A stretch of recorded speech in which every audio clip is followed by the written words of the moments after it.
अभी तक हमने फैक्टराइजेशन के काफ़ी सारे तरीके देख चुके हैं। कभी ग्रुपिंग मेथड हो गया, कभी डिफरेंस ऑफ स्क्वायर वाली चीज़ हो गई, कभी कॉमन फैक्टर निकालना हो गया, बहुत सारी चीज़ें। इस वीडियो में हम बात करते हैं कि अगर हमारे पास कोई भी जनरल एक्सप्रेशन हो, कोई भी एक्सप्रेशन हमें दिया हो, तो कैसे हम उसको हैं इससे रिलेटेड। जैसे कि मान लीजिए मेरे पास एक एक्सप्रेशन है 6x² प्लस 3x और इसको मुझे फैक्टराइज करना है। तो सबसे पहले तो कोई भी एक्सप्रेशन दिया हुआ हो, पहले तो अपन को ये देखना चाहिए कि क्या जितने भी टर्म्स हैं उसमें कुछ कॉमन फैक्टर है क्या, जो कि मैं बाहर खींच लूँ, बाहर निकाल लूँ। तो अगर मैं इन दोनों टर्म्स की बात करूँ यहाँ पे, तो दोनों में तो मुझे x दिख रहा है। तो एक सबसे पहली बात तो मेरी ये हो गई कि मैं एक x को तो बाहर निकाल ही सकता हूँ। साथ ही साथ जो इनका कोफिशिएंट है, ये है 6, ये है 3, तो दोनों 3 के मल्टीपल्स हैं। तो मैं यहाँ पे एक 3 भी बाहर निकाल लूँगा, यानी कि 3x मैं आराम से बाहर निकाल सकता हूँ, क्योंकि 3x पहले टर्म का भी फैक्टर है और 3x दूसरे टर्म का भी फैक्टर है। तो 3x एक बार हमने बाहर निकाल लिया, तो अंदर क्या बचेगा, यहाँ पे 3x निकल चुका है, तो 3 टाइम्स 2 होता है 6 और x टाइम्स x होता है x², तो x यहाँ पे आ जाएगा और प्लस 3x यहाँ पे हम ऑलरेडी निकाल चुके हैं, तो यहाँ पे 1 बच जाएगा। अब इसके आगे तो मुझे और कुछ कॉमन दिख नहीं रहा है जो कि मैं बाहर निकाल सकूं या फिर और ज़्यादा इसको फैक्टराइज कर सकूं। तो ये जो हमको यहाँ पे मिला 3x times 2x plus 1, 6x² plus 3x का फैक्टराइज्ड फॉर्म हो जाएगा। खैर, ये तो एक सिंपल सा क्वेश्चन था। चलिए और थोड़ा सा हम आगे बढ़ते हैं। जैसे मान लीजिए अब इसकी जगह हमारे पास कुछ दिया होता, कुछ 4x² माइनस 4x माइनस 48 और इसको हमें फैक्टराइज करना है।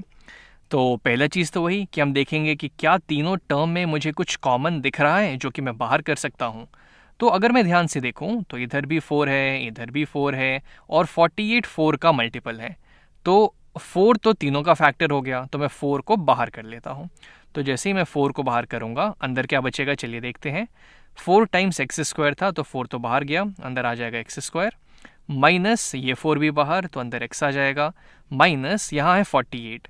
तो अगर मैं 48 को 4 से डिवाइड करता हूँ तो मेरे पास आ जाएगा 4 1 ज़ा 4, सब्ट्रैक्ट करूँगा तो 0, 8 आ गया नीचे और 4 2 ज़ा 8, कोई रिमाइंडर नहीं बचेगा। तो 4 को अगर मैं 12 से मल्टीप्लाई करूँ तो मेरे पास 48 आ जाता है। तो यहाँ पे मैं लिख दूंगा 12, क्योंकि 4 टाइम्स -12 -48 हो जाएगा। तो चलिए एक 4 जो इस तीनों टर्म का कॉमन फैक्टर था वो तो हमने बाहर कर लिया। अब हमको इसको फैक्टराइज करना है।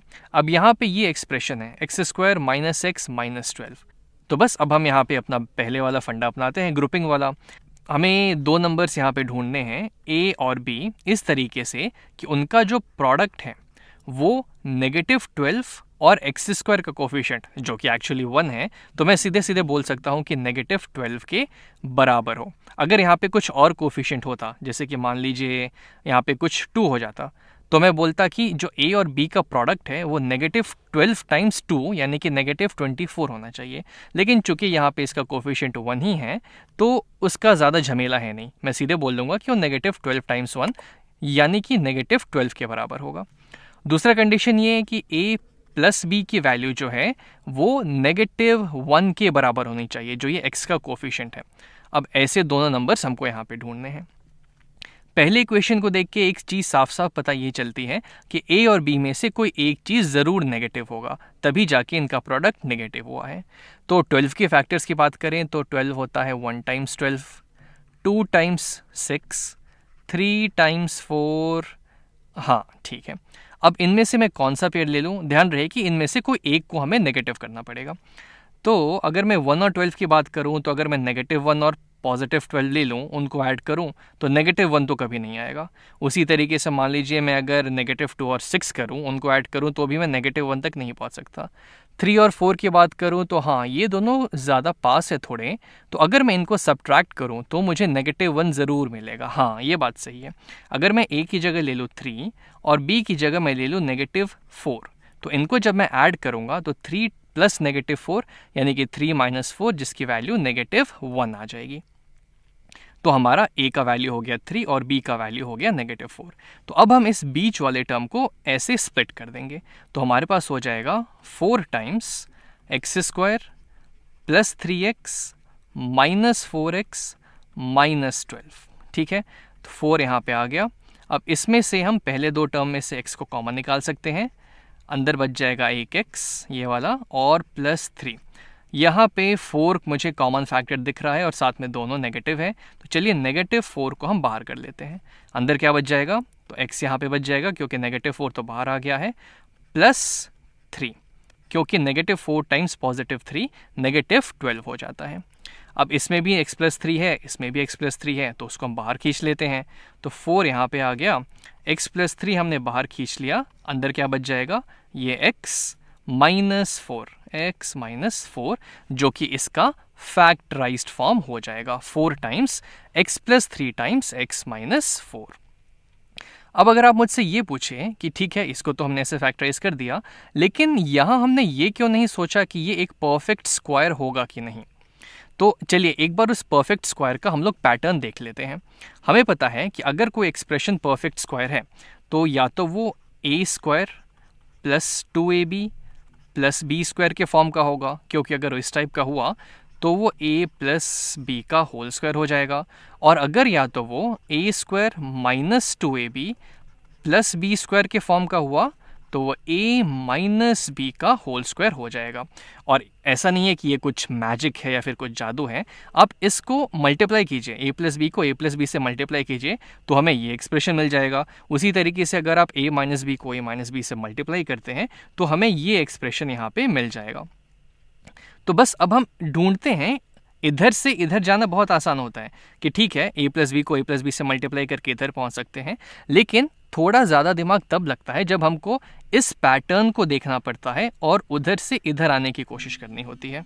तो यहाँ पे देखिए, यहाँ पे हमें मिला हुआ था x square minus x minus 12, पहला टर्म है मेरा x का होल स्क्वायर, ठीक है, तो वो a की जगह आ गया, a का होल स्क्वायर हो गया। लेकिन जो यहाँ पे ये दूसरा टर्म है बी स्क्वायर, वो पॉजिटिव बी स्क्वायर है, चाहे आप इस केस की बात करें या फिर इस केस की बात करें, दोनों में इस मिडिल टर्म का साइन बदल रहा है, लेकिन बी स्क्वायर हमेशा पॉजिटिव ही है यहाँ पे, तो लेकिन यहाँ पे तो इसका साइन नेगेटिव है, तब तो यहाँ पे गड़बड़ है। और वैसे भी 12 किसी का परफेक्ट स्क्वायर होता नहीं है, तो ये फंडा हम यहाँ पे नहीं लगा सकते हैं, इसलिए हमको यहाँ पे ऐसे करना पड़ा। और जब हमने किया तो हमने देखा भी कि यहाँ पे हमें दो डिफरेंट फैक्टर्स मिल रहे हैं। चलिए एक एग्जाम्पल यहाँ पे और करते हैं, एक एग्जाम्पल हम यहाँ पे और करते हैं। जैसे मान लीजिए मेरे पास हो कुछ अगर मेरे पास ऐसा हो जाए 3x square plus 30x plus 75 और इसको मुझे फैक्टराइज करना है, तो अब मैं क्या करूँगा, तो पहले तो वही चीज़ मैं देखूँगा कि क्या कुछ कॉमन फैक्टर है तीनों टर्म में। तो यहाँ 3 है, यहाँ 30 है जो कि 3 का मल्टीपल है, और यहाँ 75 है जो कि 3 का मल्टीपल है, तो मैं 3 तो बाहर निकाल सकता हूँ, तो 3 मैं बाहर निकाल लूँगा, अंदर बच जाएगा एक्स स्क्वायर प्लस 3 टाइम्स 10 होता है 30, तो 10x प्लस 3 को मैं किससे मल्टीप्लाई करूँ कि मुझे 75 मिले, तो 25, हाँ 25 3 ज़ा 75 होता है, हाँ ये सही है। तो 3 को मैं 25 से मल्टीप्लाई करूँगा तो मुझे 75 मिल जाएगा, तो ये हमारा अंदर में बच गया।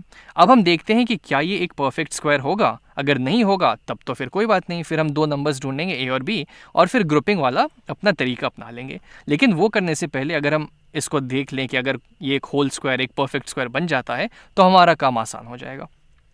तो अब इस एक्सप्रेशन की हम बात करें तो ये है मेरा x का होल स्क्वायर, ये है 25 जो कि 5 का होल स्क्वायर होता है।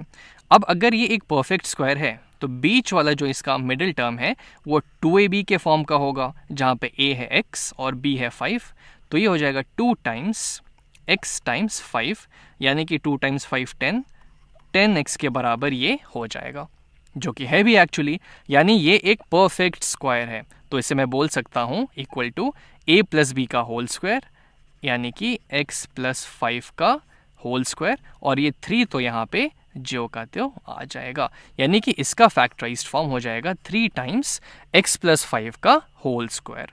वहीं एक छोटा सा अगर हम इसमें थोड़ा सा चेंज कर दें, मान लीजिए यहाँ पे प्लस की जगह माइनस होता, जैसे कि यहाँ पे हमारे पास हो जाता 3x square minus 30x plus 75, तब हम क्या करते, तो कोई बात नहीं, पहले तो हम 3 को कॉमन ही निकाल लेते हैं, वो तो हम कर ही लेंगे क्योंकि 3 तीनों का फैक्टर है। अंदर बच जाता हमारे पास x² प्लस 10x की जगह माइनस 10x आ जाता और प्लस 75। अब क्या ये एक परफेक्ट स्क्वायर है? तो चलिए देखते हैं। ये है मेरा x उसका स्क्वायर और सॉरी ये गड़बड़ हो गई यहाँ पे, ये 25 हो जाएगा। जब हम 3 निकालेंगे तो अंदर 25 ही ना बचेगा, क्योंकि 3 टाइम्स 25 75 होता है। तो ये 25 है मेरा 5 का स्क्वायर। लेकिन बीच वाला टर्म यहाँ पे नेगेटिव है, यानी कि बीच वाला टर्म 2a भी होता है। अगर इसको एक परफेक्ट स्क्वायर होना है तो बीच वाला टर्म को 2a भी होना पड़ेगा, और चूंकि ये नेगेटिव है यानी कि a और b में से कोई एक टर्म नेगेटिव होंगे, यानी कि 2 टाइम्स, अगर मैं इसको x ले लेता हूँ तो b को नेगेटिव होना पड़ेगा 2 टाइम्स x टाइम्स -5, तभी मुझे -10x मिलेगा। लेकिन यहाँ तो 5 का स्क्वायर 25 है, तो इसी में अगर मैं यहाँ पे -5 का स्क्वायर भी ले लूँ तो वो भी तो मुझे 25 ही देगा, कुछ फ़र्क तो पड़ेगा नहीं। तो a की वैल्यू मेरी x हो गई और b की वैल्यू मेरी -5 हो जाएगी। यानी अगर मैं a प्लस बी के होल स्क्वायर की बात करूं तो a तो मेरा हो गया x, b हो जाएगा मेरा -5 और इस पूरे का होल स्क्वायर, यानी कि x प्लस ऑफ माइनस होता है -5 का होल स्क्वायर, ये हो जाएगा। इसी को लोग दूसरे तरीके से ऐसे बोल देते हैं कि अगर यहाँ पे नेगेटिव है, तब हम लोग a माइनस बी स्क्वायर वाला फंडा लगा देते हैं, जो कि यहाँ पे दिया हुआ है, ये वाला, कि a को हम ले लेंगे x का स्क्वायर, b को हम ले लेंगे 5 का स्क्वायर, और बीच में चूंकि ये नेगेटिव है तो ये a माइनस भी अपने आप आ जाएगा। और वो माइनस क्यों आया, उसके पीछे लॉजिक ये है। आप इसको सीधा सीधी ये भी बोल सकते थे कि यहाँ पे चूंकि नेगेटिव है, ये x का स्क्वायर है, ये 5 का स्क्वायर है, और ये बीच वाला टर्म नेगेटिव है, तो मैं इसको सीधे सीधे x माइनस 5 का होल स्क्वायर बोल दूंगा। लेकिन ऐसा क्यों हुआ वो हमने यहाँ पे ऐसे समझ लिया।